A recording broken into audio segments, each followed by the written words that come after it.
निलेश निलेश यादव ए अरे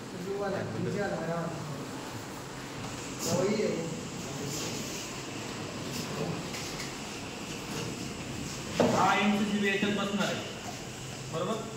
आपली जी main 16 स्क्वेअरची cable येणार आहे त्याचे लग पण आणलेले 16 स्क्वेअरचे लग आहेत ना ते पण आणले.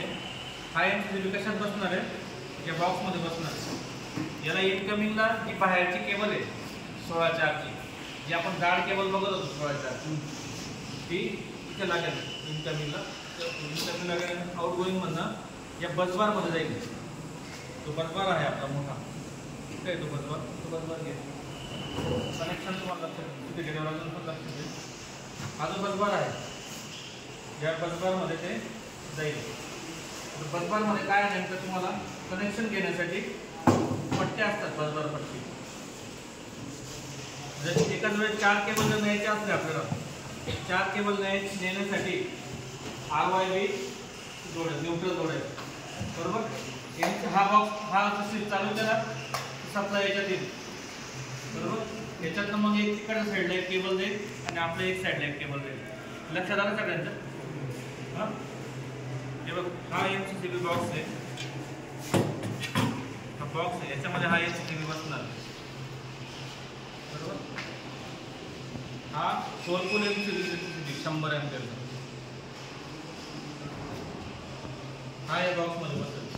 आणि बाहेरून जे आपले इनकमिंग कनेक्शन आहे ते इनकमिंग कनेक्शन याला खाली बसेल आणि आउटगोईंग म्हणणं कुठे जाईल बसबारमध्ये. म्हणजे हा जर बंद केला तर आपल्याला हे बसबारमध्ये कनेक्शन करता येतं. नवीन कनेक्शन घ्यायचं असेल ते इथून डिस्ट्रीब्युशन होतं. जसं आपलं मेन LT पॅनल आहे आपण बघलं ट्रान्सफॉर्मर नंतर कुठे आला मोठा बसबार येतो तसा छोटा बसबार आहे. काम तेच आहे. याच्या इथून काय होतं डिस्ट्रीब्युशन होतं वेगवेगळ्या ठिकाणी वायरिंग जाते बरोबर. तर इथे या ठिकाणी आपल्याला मग स्टेप बाय स्टेप आपल्याला कुठे केबल न्यायची आहे. आपली जी केबल आहे काय साईज आहे केबलची 10 स्क्वेअर mm केबल आहे 4 10 स्क्वेअर mm केबल आहे. इथून मागून आहे माझ्या मागून ही केबल आहे आपली. कशी केबल आहे 4 कोर केबल आहे.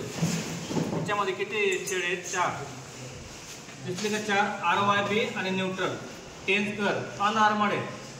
कोणती केबल आहे पॉलीकॅप 10 स्क्वेअर अनआर्मर्ड केबल. कोणती केबल आहे बोला पॉलीकॅप मेक आहे त्याचा पॉलीकॅप कंपनीची म्हणजे मेक काय आहे Polycab 4 core 10 square unarmoured copper cable multi stand आहे ती multi stand 4 core unarmoured copper cable.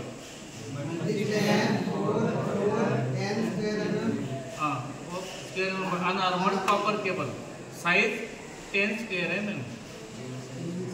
म्हणजे चारही सारखे आहेत 10 4 म्हणजे 3.5 कोर म्हटलं का आपण याला नाही 4 कोर का म्हटलं RYB आणि न्यूट्रल एकाच साईजचे.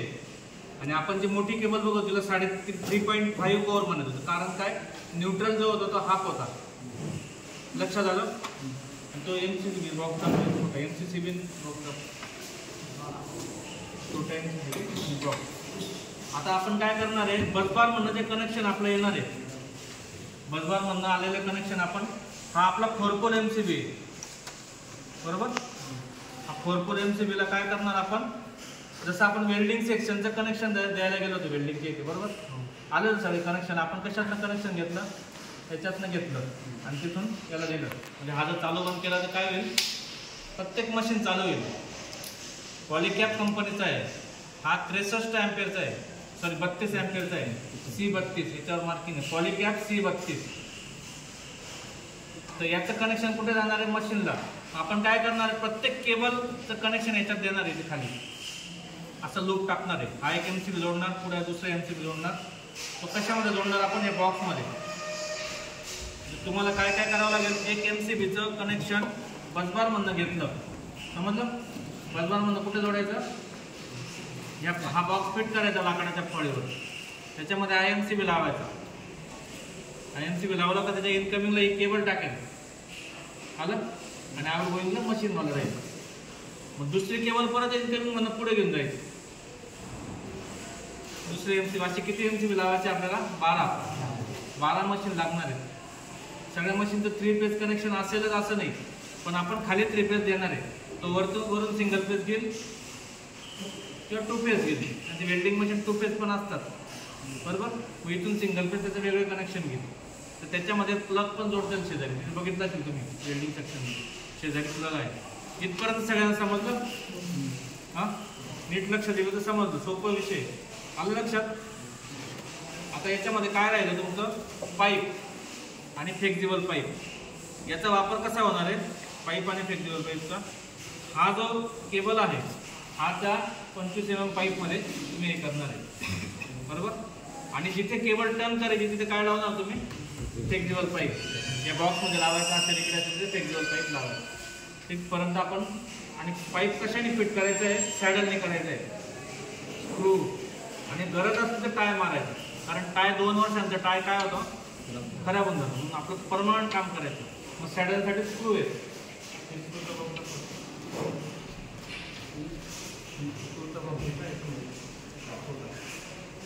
अजून छोटे स्क्रू असतील. हा वेगळा. हा जो स्क्रू आहे 35-60चा, हा प्लायवूडसाठी वापरणार तुम्ही. याला प्लायवूड लागेल ना. प्रत्येक MCBला आणि MCCBला प्लायवूड लागेल. छोटा एक बॉक्स. हा बघा, हा स्क्रू आहे. हा स्क्रू कुठे बसतो? सॅडलवर बसेल तुम्हाला. सॅडल लावली का त्याच्यावर हा छोटा पण स्क्रू आहे. हे स्क्रू सॅडलसाठी वापरणार. सॅडलवर काय लागेल? पाईप. पाईपमध्ये काय आहे? केबल. नंतर काय राहील? तुमचा बॉक्स लागेल. बॉक्समध्ये काय राहील? MCCB. इनकमिंगला सगळं लूप राहील असं प्रत्येक MCCBच्या खालून. आणि तो छोटा पिन टाईप लग आहे. आपण पिन टाईप लग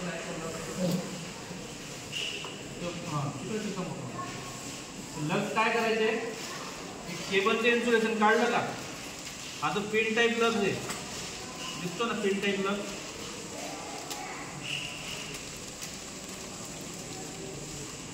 रिंग टाईप आहे आणि पिन टाईप आहे, 2 लग आहे.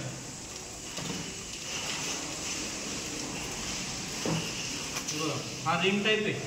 हा कुठे लागेल? तुमचा बसबार मध्ये. नटबोल्ट बसबार मध्ये आहे ना.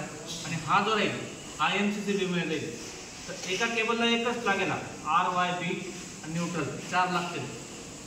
हा बसबार मध्ये टाकला का, टाईट केला का, वायरचं काम नाही. याला क्रिम्पिंग टूल्सने काय करायचं? आपण क्रिम करायचं. छोटे क्रिम्पिंग टूल्स आहे ना, ते टाकायचं. वायर टाकले का, दाबलं का, फिट. आणि हे कुठे टाकायचं? MCCBच्या याच्यामध्ये टाकायचं खाली. समजलं? इथपर्यंत क्लिअर सगळं. आणि हा गोल जो आहे, हा जो गोल आहे ना, हा कशामध्ये जाईल? MCCB मध्ये पण जाईल. याच्यात पण जाऊ शकतो का? नाही जाते. तो बसबारमध्ये लावायचा आपल्याला. आणि 16चा मोठा केबल आहे. 16चे जे केबल इनकमिंग येणार आहे त्यासाठी हा आहे. हे मटेरियल सगळं लक्षात आलं कशासाठी काय आहे? आता काही राहिलं का? 2 वे 1 वे तुम्हाला माहिती आहे. त्याचं काही सांगायचे कारण नाही. आपण इथे बेंडच्या ऐवजी काय वापरणार आहे? फ्लेक्झिबल पाईप वापरणार आहे. कारण केबल आपली जाड आहे, ते बेंडमध्ये टाकायला काय सोयीस्कर होणार नाही. इथपर्यंत झालं क्लिअर सगळं? कोणाला काही शंका आहे? आता तुम्ही ग्रुप काढून घ्या.